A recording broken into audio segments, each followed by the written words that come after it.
Today on Inevitable, our guest is Pete Johnson, co-founder and CEO of Koloma. Koloma is a geologic hydrogen company. It draws on a 25-year proprietary database of subsurface hydrogen samples to find and produce naturally occurring hydrogen from deep in the earth, a clean fuel that forms when groundwater reacts with iron-rich rock. The company has raised more than $400 million from Kozla Ventures, Breakthrough Energy Ventures, Amazon's Climate Pledge Fund, Osaka Gas, and Mitsubishi Heavy Industries, and now holds roughly 20 million acres of exploration rights across the U.S. mid-continent, the Philippines, Australia, and Canada.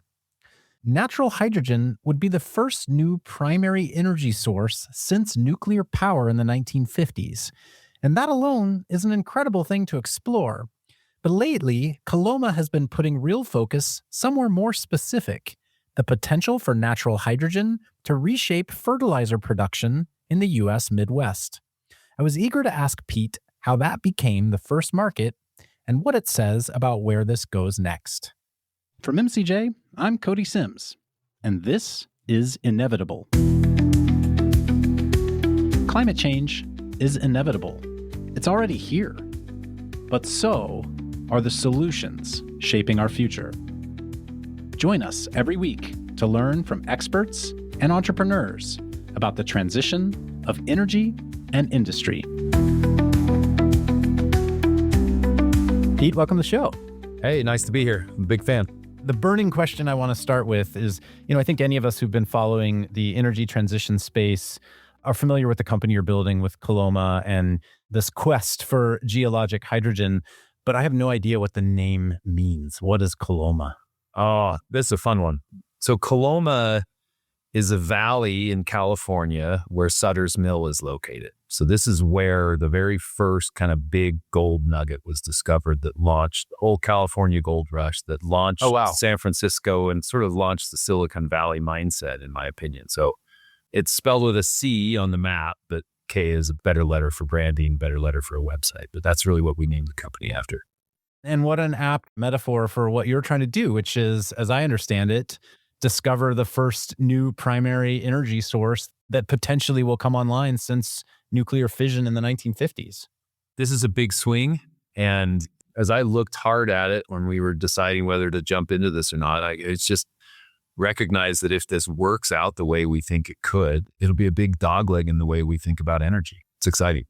As I've thought about geologic hydrogen, I've come at it from that lens as well, which is like, hey, hydrogen can be this power source. It can power all sorts of industrial process. It could be potentially even a primary baseload power. But it feels like where you are finding kind of your initial go-to-market is on the fertilizer and ammonia track. Maybe start with some of the developments you guys have had in the Midwest and how, if those come to fruition, you feel like geologic hydrogen can be a unique lever in those markets. Let me step back for a second, just talk about where the most prospective places for hydrogen, because hydrogen's like any energy source. Where you find it helps to determine how it's used. Natural hydrogen or geologic hydrogen, those words are kind of used interchangeably, but you typically find the most prospective areas in two places. One is in rifts or failed rifts where you've got this iron-rich rock that's come up close to the surface or come out of the surface. And the mid-continent rift is this huge, huge failed rift in the middle of the North American continent that starts down in Oklahoma and winds its way all the way up through Minnesota and then up into Canada and back around. And it's, one of the world's largest contiguous pieces of ultramafic or mafic rock with hydrogen-generated potential, happens to sit right on top of the Corn Belt, where you actually have the highest hydrogen use in the form of ammonia. You have the highest hydrogen use per acre of any place on the planet. On the geology there, I'm from the Midwest. I'm from Kansas. Born in Texas, grew up in Kansas. That also happens to be where a lot of the fracking revolution happened. Is there a parallel there? Is that a similar reason or not? No, it's not. The oil and gas region in Kansas is really actually western Kansas, and the mid-continent rift is really moving through the eastern part of Kansas up through a little part of Nebraska, then through Iowa and Minnesota. So it's actually not totally unrelated. It's not an oil and gas region. I mean, that's one of the pluses and minuses. The pluses are like you can come in, you can lease land for pretty low cost, you can move pretty quickly. A lot of people are really interested in this. I think the minuses are because it hasn't been explored much, you're starting from a kind of a standing start as far as data gathering and trying to really understand the area. I think that's led to this taking a little bit longer than what I think a lot of people and pundits and people who write blogs on news are sort of expecting miracles within 3 years. And reality is like, it's a tough slog to go out and get all the data you need to enter into a geology informed enough to go find traps. And so that's kind of the double-edged sword of geologic hydrogen is you come in, you can lease up big tracts of land, you can get all these great land positions, but you've got a lot of work to do around data. Stepping back just about the geologies where we find this. So we find it in rifts. And so Mid-Continent Rift is an example of that. There's rifts in Africa, there's rift zones in other places. The Mid-Atlantic Ridge is an example of that, the outcrops of Iceland. And then you've got places where plates are colliding. So continental oceanic plates. And so the Pacific Rim of Fire is a really interesting area as well. Different geology. You have a lot of people talking about these ophiolite structures that you see in Japan and the Philippines and, even California. Those are the other types of things that are really interesting. So geographically, what's interesting is the fact that you find the most prospective source rocks like that we're looking at in places where you have massive agricultural demand, which is fantastic. And in the case of the Pacific Rim, where you have massive populations and huge geopolitical implications of domestic energy sources. And so finding hydrogen in Kansas or Iowa or Minnesota, where ammonia demand is really high, is just a huge win. Finding hydrogen along the Pacific Rim, where you have major geopolitical implications for new primary domestic energy sources, is also just a huge win. And so those are two places where we're really active. It's exciting because the market is so perfect for what we're looking for. So let's dig in or dive in to the Iowa project that you're going after. It sounds like then, yes, there is a market, but obviously you have to start with where is the resource. And so you've started with, we believe there's significant resource here for these geological reasons that you were articulating. And then it just so happens that there is also a market. So you've hit this sort of combination of these two where potentially if you can uncover endemic resource here of a under the ground hydrogen, you have a potential real use case for why it matters in that location. Can you talk a little bit about why that's important from a hydrogen perspective? Look, today hydrogen is used primarily for ammonia production, which goes into fertilizer for the most part, and it's used in oil refining. And those are the two uses today. And the reason why hydrogen isn't used in other places is because it costs too much. And so if you can find hydrogen as a primary energy resource, you're going to be able to find it at a cost that makes it so you can compete directly on with hydrogen coming from fossil fuels. And then you can start to produce these things at really low cost and no green premium. In the Midwest, we import 2 million tons of ammonia, which is ironic. I mean, this is the place in the world that uses the most ammonia-based fertilizer. Any place, any location in the world, they import 2 million tons. There's a big pipeline that comes up from Donaldsonville, Louisiana, that brings in ammonia from Russia and Ukraine and Trinidad, Tobago, and you get some of the marginal tons come down from Canada. Because of that, there's actually a $150 ton premium for ammonia prices that they're paying in Iowa and Kansas and Minnesota relative to what you'd pay for ammonia in Texas. So there's no better place on God's earth to go find natural hydrogen that's really low cost that could actually fill up the storage facilities for ammonia-based fertilizer in the Midwest. Because you're not only sort of addressing a supply shortage, you're also selling that hydrogen to a place where just the transportation costs make it so the ammonia is more expensive today. Like the people who took the biggest hit when Russia attacked Ukraine and even this Middle East issues, right? Ammonia spiked. The people who take the biggest hits are Iowa farmers. And so that's a really important thing to think about. Without going too far into a history and chemistry lesson, why is that? Why does that part of the United States import so much ammonia versus producing it locally?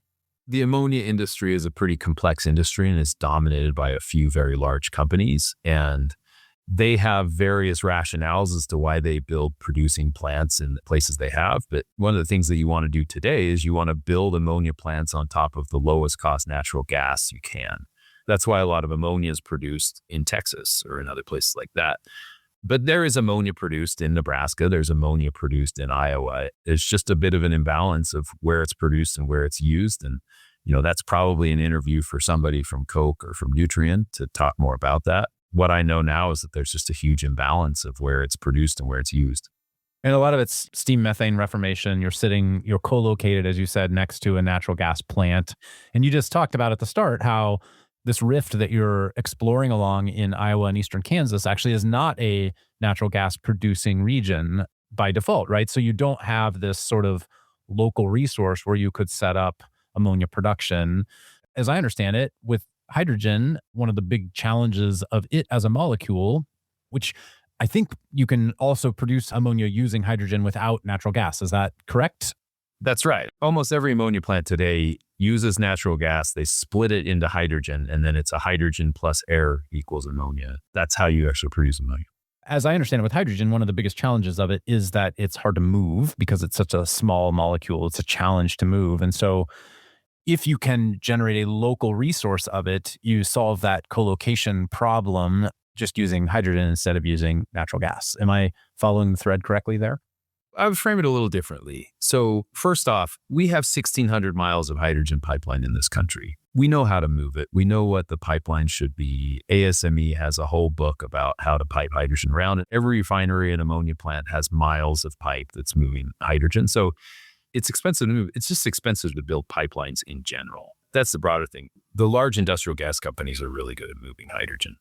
There's a little bit of like a boogeyman concept that's coming up saying like, you can't move hydrogen. You can. We do it. It's hard to build pipelines in general because you have to get a lot of people to say yes. There's a lot of people on the line that can say no. The advantage of finding hydrogen in the Midwest is, when you kind of look at what's happening today to try to address the imbalance, you had a lot of people trying to develop, I would say, green hydrogen or electrolyzer hydrogen-driven ammonia facilities in the Midwest. When we went to those groups and we said, hey, we're starting to explore in this area, and if we find a large amount of hydrogen under the ground, would you be interested in, instead of building an electrolyzer-driven ammonia plant close to an interconnect node in the grid, would you be interested in moving it over 50 miles to build on what will be the world's lowest cost clean hydrogen supply? And the answer is always yes. It's not, well, we like this site, so why don't you build a 50-mile pipeline over to us? It's always, yeah, we're going to go build on top of the best supply. And if you step back historically, when oil was discovered in East Texas, that's the reason why there's refineries there now. It's not like somebody said, hey, let's build refineries in Kansas and we'll figure out how to pipe the oil up from East Texas. The first big discoveries of world-changing resources tend to have infrastructure located on top of them. And only kind of 10 years down the road are people doing the calculus of, okay, do I build new derivative infrastructure or do I build pipeline to the existing infrastructure? And so, our view is the demand for ammonia-based fertilizer is pretty consistent across the Midwest. If you find large hydrogen supply, it's going to make the most sense to just build the derivative ammonia plant right on top of the hydrogen. And you basically delete the reformer out of the production process and replace it with the hydrogen source. That's right. Becomes a very simple plant, which is basically wells going into a hydrogen purification system going into Aberbosch. There's not a big reformer in the middle. And the great thing about that is it's a lower cost ammonia plant processing lower cost hydrogen. And where are you with these projects? You guys are the exploration engine, as I understand it. You wouldn't drive the wells yourself. You're not building a vertically integrated production company, or maybe you are, but as I understand it, you are the exploration engine here. Is that right? We have this massive data advantage that we've built out over 25 years. We can go into the story. Koloma is not really a startup company. Koloma is kind of a rebranded lab testing company that realized that we had a data set that was going to give us a huge advantage. So we've got this big data advantage. We're accelerating that data advantage by being the most active explorer. We've drilled the most wells. We've sampled 1.5 million rocks from all over the world, trying to figure out the best source rocks and the best basins. What we want to do is become the world's best natural hydrogen explorer and just make discovery after discovery after discovery. And then we're going to borrow a page out of oil and gas exploration book, which is really good explorers that are small explorers, they find, they appraise, and then they sell down ownership to a development partner who's going to go out and drill and operate 100 wells. What I would like to do is find assets, appraise the assets, and then sell down and hold on to a minority stake while somebody else who's really good at drilling 100 wells and operating that field operates. And I'm going to reinvest that capital into more exploration. What's hard about discovery? What's not hard about discovery? It's a tough business. Look, when you step back and you look at our business and what we're trying to do, one of the things that you just have to be clear-eyed about is the fact that oil and gas exploration is quite mature. We've been doing it for a long time. And your probability of success for a frontier well in a frontier basin, depending on what company you are and are you top tier or not, you're somewhere between 10 and 20% probability of success in drilling a well. Now that gets really expensive for oil and gas because exploration has driven them offshore. And so offshore wells are $100 million, $150 million commitments. We're exploring mostly onshore. So wells are more like $5 million. So you can take a little more risk and you can move a little faster. But ultimately, you are much more likely to get knocked down than you are to land a punch. Every time you're drilling a well, it's a well that's probably going to be a dry hole, but it's going to teach you something. So the next well is going to be a discovery. Look, exploration's tough. And what people don't realize, right, because drilling wells is kind of the sexy part of exploration. And everybody's seen the movies, you got oil raining down or you got a big gas blowout and everybody's hugging each other. There Will Be Blood is a great movie. It's a good movie in some ways, not good for the kids, but it's all right for other things. But the reality is 90% of exploration is around data gathering and data analysis and doing the heavy lifting and the hard work to go out and shoot 2D seismic lines and then follow that up with shooting 3D seismic and identifying traps. And most of your work is basically just finding fatal flaws and crossing things off your list. We shot out of the gate. We came out, we drilled a number of wells. We drilled wells in 4 different states. The wells really built our confidence that we were really good at picking basins and we understood source rock and we were finding pore space that was full of hydrogen. We brought 90% plus hydrogen to the surface and people started to get really excited about this. And it started to feel like a when and not an if type of a question. But that when is still a really hard question to answer. You look at analogs in oil and gas exploration. Sometimes it's the 15th well in the basin that finally unlocks it and tells you the answer. And so, I've got a great set of investors who sort of understand what they're into, and we are just hammering away, really focused on data, and then we're taking those shots when we can. To use the There Will Be Blood metaphor, the line at the end of the movie is, I'll drink your milkshake, right? I'm going to stick my straw in and suck up all of your oil from underneath your land. With hydrogen, as I understand it, the challenge has been you stick your straw in and you get like a quarter of a straw of hydrogen back up. You don't have enough of it to actually be a consistent resource. And that's ultimately what you need to find. How large of a resource do you need to find to solve some of the initial commercial use cases you're trying to solve in terms of ammonia production, for example? Look, a world scale ammonia facility is 500,000 to 1 million tons of ammonia a year. And so let's work backwards from that. Let's start 500,000 tons a year of ammonia, roughly 100,000 tons of hydrogen per year. So you can generate 100,000 tons of natural hydrogen per year if you find a TCF size gas discovery. And that's a big discovery. But people have found 100 TCF gas discoveries. If you're looking at natural gas as an analog, it's a good discovery, but it's definitely within the realm of like what people find every year, gas discoveries. The big thing around gas, right, is you're looking for traps. You're looking for high points in the sedimentary rock that has high porosity or sometimes fractured rock where that gas can all be gathering and that gas can kind of be separating itself from the subsurface water. There's no real such thing as purely dry gas. It's always going to be some gas, some water.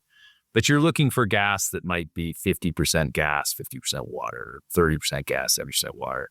And if you can find those sort of bubbles of gas that are sitting in the top of these sedimentary layers, now you can produce that gas really similar to the way we produce natural gas or we produce helium. There's views that I see expressed of, like you can't find dry hydrogen. It always is going to coexist with water. And there's some reasonable arguments for that. Because this is a reaction between water and iron-rich rock, water's got to be in and around it for it to form. The goal is to find places where that hydrogen is migrating upwards and buoyancy is driving it in, and it's finding kind of a bubble position. And there's enough of a shelf above it that it's not escaping back out through the porous rock, right? There's lots of different ways it could work, but simplistically speaking, you want to find, if you really kind of draw a layer cake, you want to find mafic rock that's reacting with water. And if I think about a really simple prospect, and then sandstone or limestone sitting on top of that, that's high porosity and a producible reservoir rock. And then on top of that, maybe something really tight, like a tight shale or something else that's holding the gas in. And you want to find it shaped like an upside down cereal bowl. If you've ever been a kid and you've ever gone down in a swimming pool with a bucket and you've got that air trap, that's what it looks like when we find natural gas and when we find oil in the subsurface, is the buoyancy is kind of holding it in place. That's what we're looking for. The issue with hydrogen exploration is we're so early in this that most people are not yet drilling based on 3D seismic surveys. And that's the gold standard for making sure you're in a top trap. There's just a few of us that are now starting to acquire 3D seismic to be able to confidently drill traps. And so a lot of the early drilling we've done, a lot of the early drilling other people have done has kind of been strat wells where we're trying to understand these systems, kind of check, are these pores saturated with hydrogen? I think the next 2 to 3 years is really where the rubber hits the road, where people are finally gathering the data you need to confidently drill traps. I think that's when you're going to start to see discoveries. Back to the question then, if I'm a ammonia producer and I'm saying, hey, Pete's showing up and he's going to solve the fact that I don't have access to enough natural gas here to easily build a steam reformation plant, and I'm tired of trucking in hydrogen to produce locally. How much do I need to feel confident that I can set my plant on top of a well that you're going to discover? It depends on how big of a plant. There are groups that have developed, I would say, more midstream-like ammonia conversion, which could go down pretty small and could work with 10,000 tons a year of hydrogen. And so multiply that number by 20 to 25, and that's kind of the way you think about a discovery size that's producing over 20 years. So think about like a 200,000 ton reservoir as probably a minimum commercially interesting reservoir. And then think about if I'm going to build a world scale ammonia plant, it's more like a 2.5 million ton. So it's kind of an order of magnitude there. And does that math change based on different hydrogen use cases? If you're talking about sustainable aviation fuel production, or you're talking about long duration energy storage or other things that hydrogen may be used for, do you have different size resources that you're trying to find, or are you somewhat agnostic to that problem? We've partnered with a company and we've got access to technology and people who want to build it out for actually doing kind of small midstream like ammonia. I can find something small and we can start to put ammonia molecules in the market. But that wouldn't make sense if I made the discovery far off in a desert somewhere and the ammonia market's out. So that's interesting in one area. We're actually actively exploring in the Philippines now, which is really exciting. That's a country that their marginal power comes from burning diesel, and 98% of their energy is imported. So if I find hydrogen in the Philippines, what you're going to do with that is you're just going to make power. You're going to try to offset the marginal cost. And that's not only like a major value in like hydrogen discovery, just the energy value. It's an energy security win, right? Like the Philippines is the first country to declare a national emergency when the Strait of Hormuz shut. The Philippines has more hydrogen seeps than any other place on the planet. There is hydrogen seeping out of the ground. We're operating and exploring in an area where there's a 10 megawatt energy hydrogen seep coming out of an area smaller than a soccer field. Maybe you make ammonia there because the Philippines uses ammonia and fertilizer, but you're probably just making power. And that would just be, you'd put a fuel cell there and generate electricity out of it. Is that the idea? Or you just combust it? Fuel cell, maybe. Honestly, you'd probably put a recip engine. It's just lower cost, but kind of the same application. And so, if you've got 3,000 tons a year of hydrogen coming out of one well, you can go put 5 megawatts of energy on the grid. That's just unit economics. You can drop those on anywhere you want. I mean, I even talked to a group that wanted to do big power from a hydrogen discovery, and we were kind of laying out, well, what does this look like? And they were kind of looking at cost of gathering hydrogen to a central location and building a big power plant versus just putting like a recip engine next to each well and using transmission to gather power. And like, there's a lot of ways you can commercialize hydrogen. What's the word? Some people say it's like the skeleton key.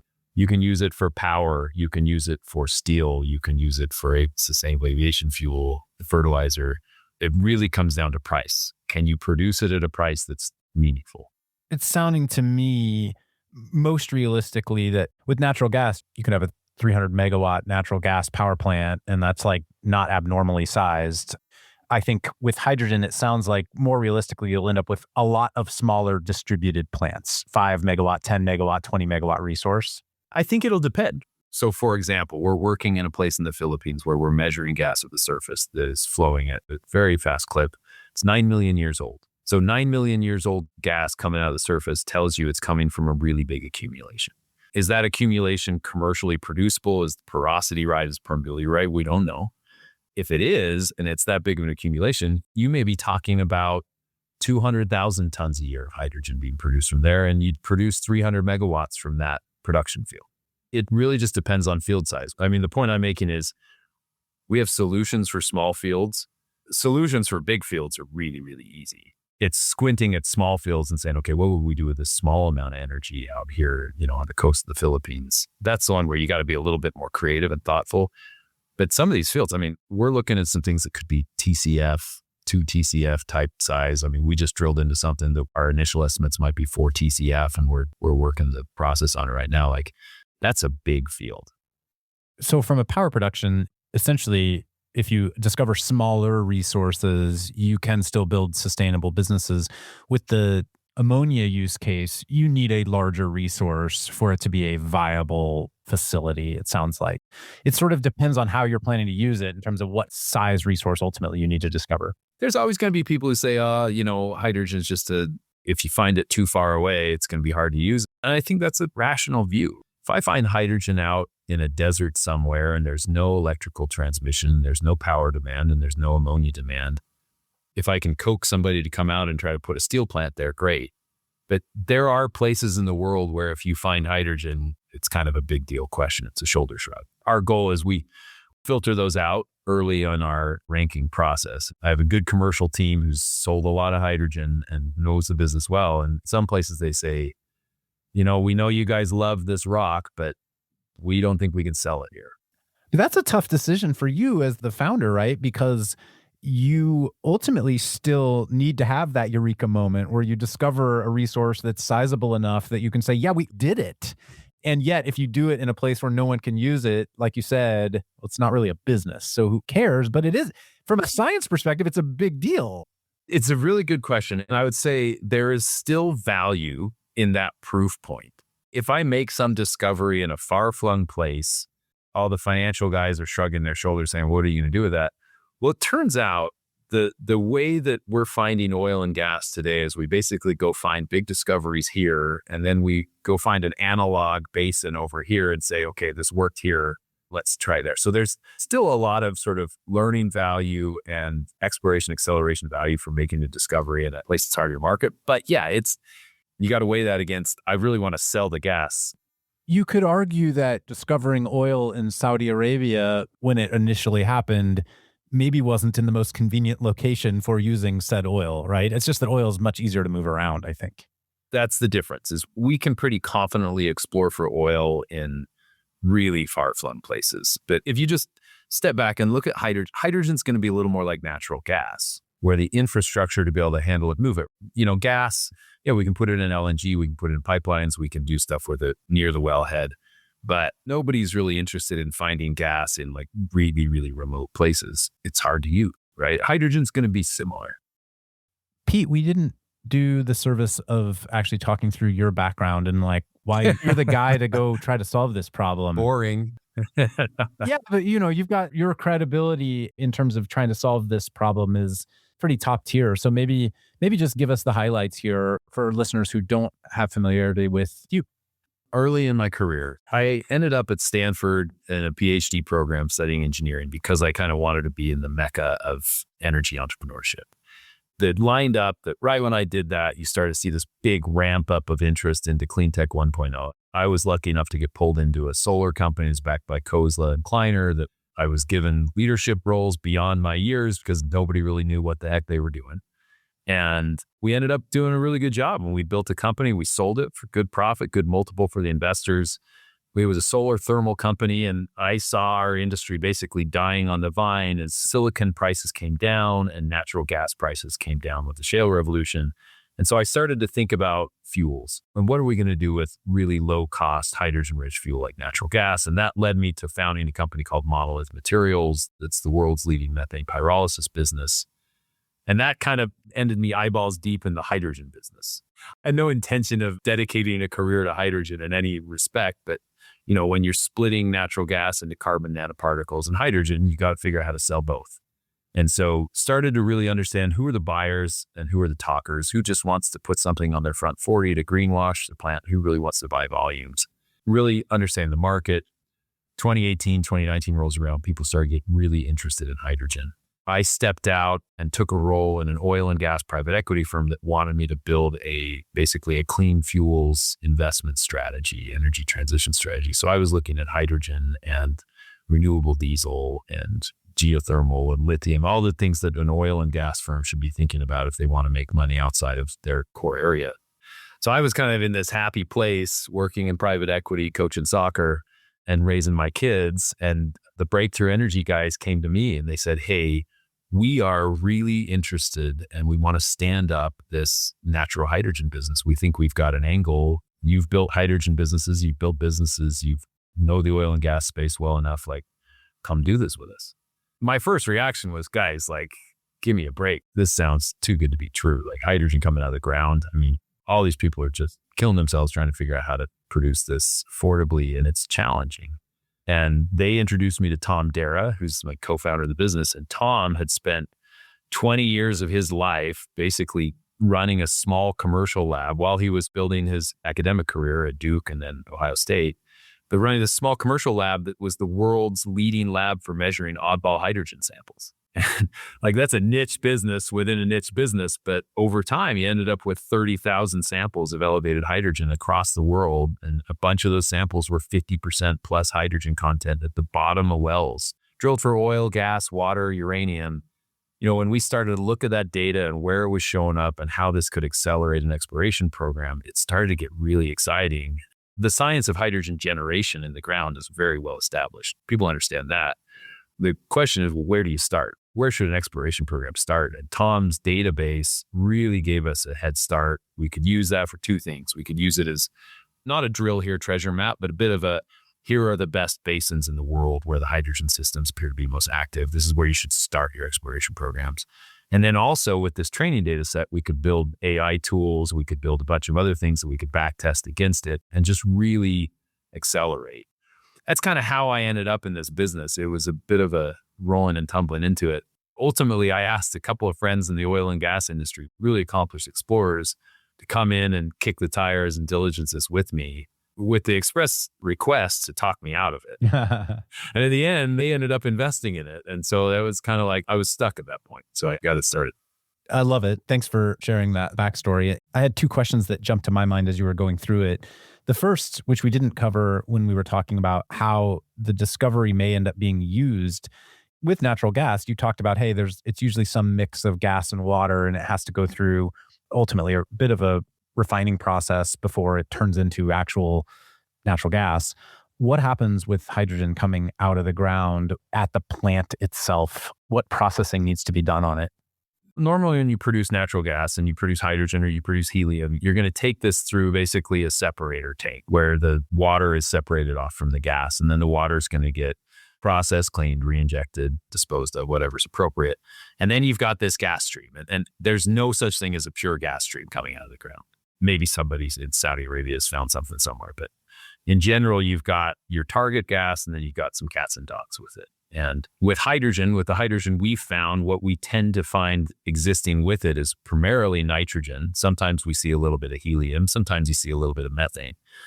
The good thing is when we produce hydrogen commercially now in the world, we run it through these steam methane reformers. You end up making this soup of hydrogen and CO and CO2 and methane. And there are systems designed called PSA, pressure swing absorption systems, or membranes that have basically been designed to be able to separate hydrogen out from those other gases. So the great thing about Koloma, we don't have to invent any of that. That has already all been designed. Even to the point, we actually store hydrogen in the ground today. So the hydrogen well, the casing, the cement, the wellhead, all off the shelf. I can just go talk to an engineering firm, say, I want this, that, and that, and they can do that. So for natural gas, there's natural gas processing plants that purify the natural gas, dispose of the other gas. For hydrogen, we'll do hydrogen processing plants, and the engineering and technology is 30 years old, 40 years old. So very straightforward. It adds a little bit of cost. So the lower the purity of the hydrogen you have, the higher cost of separation and purification you're going to have. But anything that you find that's sort of 30, 40% hydrogen or above is going to be pretty darn competitive in the market. And then the other question that jumped out of your backstory is you mentioned you got good at understanding what the hydrogen greenwashing flags were in the industry. There's this thing in the back of my head when I hear any pitch on hydrogen, which is like, what's the motivation here? And I'm not sure why I have that question. I think it's because so many of the projects are oil and gas sponsored, but I'm curious to hear your thought on what have you seen that you would qualify as like a clean energy story of hydrogen versus something that is a tax credit grab or something else like that in an oil and gas business? Let me boil it down really simply. The cost of producing hydrogen from natural gas, I'll use American prices where gas is cheap. It's like $1.30 a kilogram. And if the gas is $3 or $4, it's going to swing a little bit. And then the cost of producing the same amount of hydrogen over in Asia where you're driven by LNG costs is probably like $2 a kilogram of hydrogen. So anytime you see somebody who's buying hydrogen for $5 a kilogram or $6 a kilogram, you have to ask this question, well, why? There's going to be three reasons. One is just their volume use is so small that their cost of delivery of getting it from a truck just makes it so you're not getting it at $1.30, you're getting it at $8 because cost of delivery. So that's the transport cost issue that we keep talking about. Yeah, I mean, moving hydrogen by truck is really, really hard. If you're a small user, like you're some semiconductor fab and you use a little bit of hydrogen, it probably makes sense for you to just drop a small electrolyzer on your plant. And so like when you're paying this way high price, I get it. When you start thinking, okay, well, I'm going to build a giant electrolyzer and it's still going to be challenging to hit those costs, then it becomes, okay, I'm doing this because it's a cleaner path to a product. I don't want to cast stones. Greenwashing is a term that's really pejorative. From my standpoint, I think a lot of companies want to do the right thing and they want to figure out how to decarbonize their supply chain and doing something more cleanly. The challenge I see is when it's completely out of the money, then it becomes, it's a one-off project that I'm going to do, but it's not something that I can just sweep through and do in all of my manufacturing lines all over the country. And that's where it becomes, okay, I'm trying to do the right thing. I'm hoping that I can get this cost curve to come down over time. I mean, ultimately, my view, and I think you're starting to hear this more and more, is like, if you can't see a path for something 5 years down the road to exist without tax credits, or 5 or 10 years down the road, it's hard to justify wanting to do it. I'm born and raised in northern Utah. I've got a little bit of a libertarian bent, but I think the government's role of creating tax credits to try to incentivize technical innovation is great, and I'm very supportive of that. The government setting up sort of perpetual tax credits for things, I don't think it's a great way to think about it. I think we have to eliminate the way we think about ongoing, continuous, perpetual green premiums and just think about trying to find things that are really going to compete on their own 2 feet. Maybe they need a little bit of a push out of the gate. That's really what attracted me to this. I constantly sort of say, I don't want to work in businesses where 20 years down the road, 10 years down the road, if a subsidy is canceled, the business is under. It's hard enough to build businesses, and trying to predict what Washington's going to do is really challenging. All right, just to wrap us up here, I think, give me a bit on the current state of the company. You guys have raised a decent amount of money. You've talked about a couple of the projects you have underway. Maybe just bring us current with where you are today. One of the things we've done, we shot out of the gate early. We raised a lot of capital so that we could build an honest to goodness international exploration program where we were focusing on drilling the best wells in the best places. And that's hard to do. You have to have capital to be able to do it. We drilled some wells. We got very confident in our ability to high grade basins and know the right places to be working. And then we built a land strategy that is very broad and far reaching. And we went from basically 200,000 acres leased to about 20 million acres today.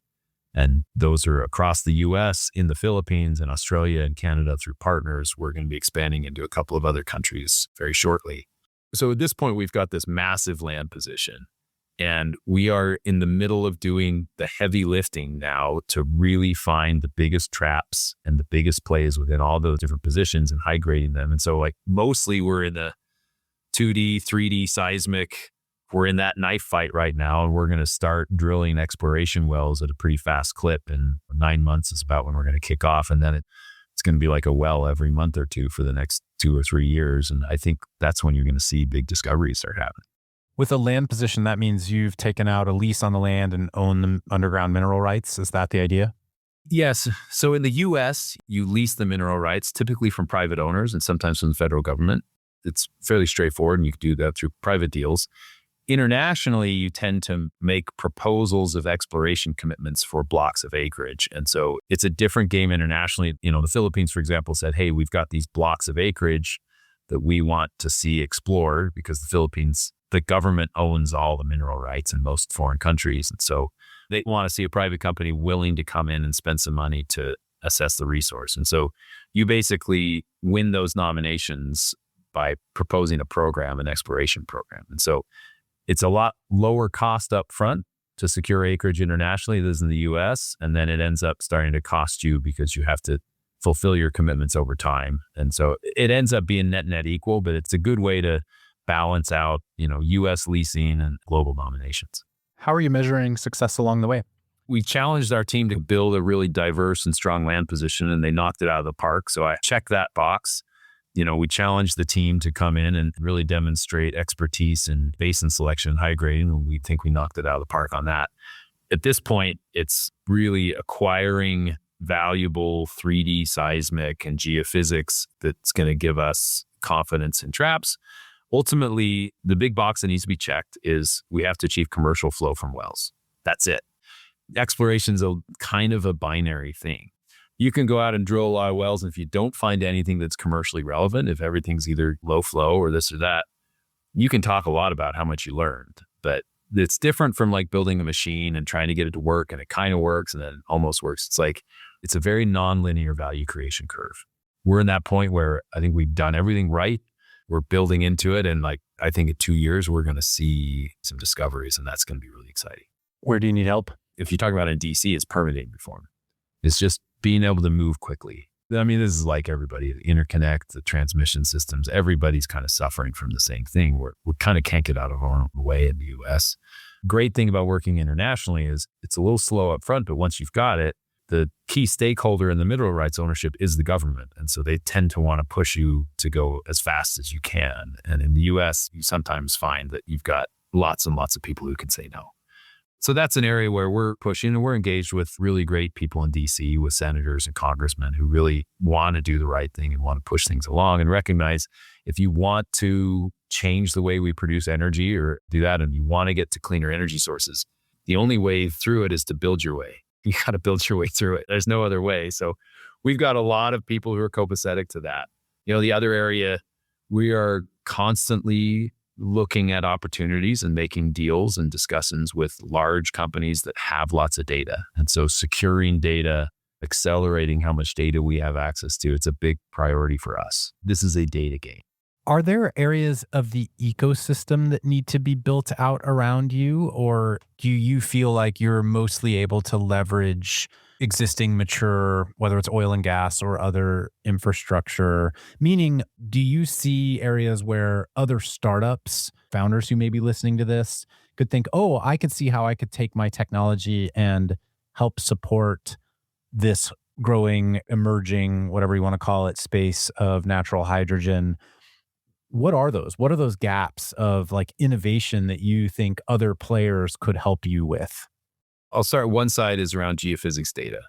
Better, different ways to acquire geophysics data, better ways to analyze it, process it. There's companies working on AI tools to be able to interpret seismic faster. I mean, a lot of those things are just, can you accelerate steps that we're already taking with better and simpler tools?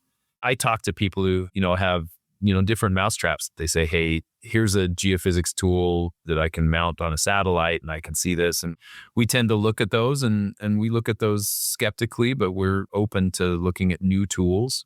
For the most part, looking for natural hydrogen, you're using tools that were developed out of the mining industry, the geothermal industry, the oil and gas industry. And then we have some modifications on top of that for how we're looking at the rocks that we're interested in. We have some really good partners who are sort of tuning the way they tend to use their tools when they sell them to oil and gas companies or mining companies. And they're working really closely with us to figure out, okay, we need to do it a little bit differently for you guys. For startup companies, there's groups kind of thinking down the road, where's the puck going to be? What are good midstream solutions for natural hydrogen? Are you going to need to be able to separate helium from hydrogen in different ways than it currently is? There's definitely some opportunities there. It's like, to be perfectly honest, if I'm going to take risks and skate to where the puck's going to be on natural hydrogen explorations, I would want exposure to a natural hydrogen exploration company because that's where the biggest upside's going to be. It's a convenient answer for you. Well, but that's my answer for the VCs, right? For the capital. But I also tell them, I'm like, if you want to take a compound risk and build something that's going to be really valuable when I make a discovery, you got to realize it's a much higher return for me than for you, and you're taking the same risk. Like building stuff on the front end, like the picks and shovels, makes a lot of sense. I think building equipment that's going to be really useful in the success case, like this is an honest answer, probably not a popular answer, but you'd be way better off as a capital provider getting into the exploration side than trying to say, that once natural hydrogen is a big thing, this little widget's going to be really important, so I'm going to invest in that widget. Like that's probably not, you're taking the same risk, honestly, but you're not going to have the same return. Last question. We all have in our head the, now outdated 1930s era picture of an oil well where the black gold is coming out of the ground for the first time. I'm sure you have visualized this yourself to the day when you do make this commercial scale Eureka discovery at Koloma. What does it actually look like? What is that day's experience like? So number one, the black gold rain around you is actually a pretty big safety issue. Said 1930s. I don't think they do that anymore. Yeah. When that well blows out and there's a giant fire, maybe somebody's celebrating, but that's pretty scary. So what success looks like is you drill a well, and as you're drilling that well, you get a big gas kick. Your rig is designed to be able to handle that. It's got pressure compensators, it's got a blowout preventer, but you get that big gas kick and it's there. And so then when you're done drilling that well, you put a production testing unit on, which has a flow meter and a flare on it. And now you're going to run this. And for 30 days, you're watching this high volume come out of this well. And after 30 days, the pressure is still basically the same. And that tells you your well is connected to a really big gas supply. If you're connected to a tiny gas supply, you might get a lot of flow on day 1, and then day 30, it's a little squeak. So success means I'm flowing almost the same amount of gas on day 30 as I'm flowing on day 1, and it's the gas I'm looking for, and it's a high volume. It won't be quite as dramatic as the raining thing, but that's going to be a really exciting moment. And we'll have that production data and we'll have that well humming. And trust me, every single shareholder, every single employee is going to be there and going to be celebrating. It's going to be a big, giant party. Amazing. Pete, thank you so much. I learned a ton. Really appreciate you taking the time to share more about the exploration you're doing. And it's a unique thing in that you are truly trying to find a new resource on this great earth we all live on. Well, thanks for having me. I appreciate it. This is a big swing, but it's a lot of fun and we're enjoying every minute of it. All right. Cheers. Inevitable is an MCJ podcast. At MCJ, we back founders driving the transition of energy and industry and solving the inevitable impacts of climate change. If you'd like to learn more about MCJ, visit us at mcj.vc and subscribe to our weekly newsletter at newsletter.mcj.vc. Thanks, and see you next episode.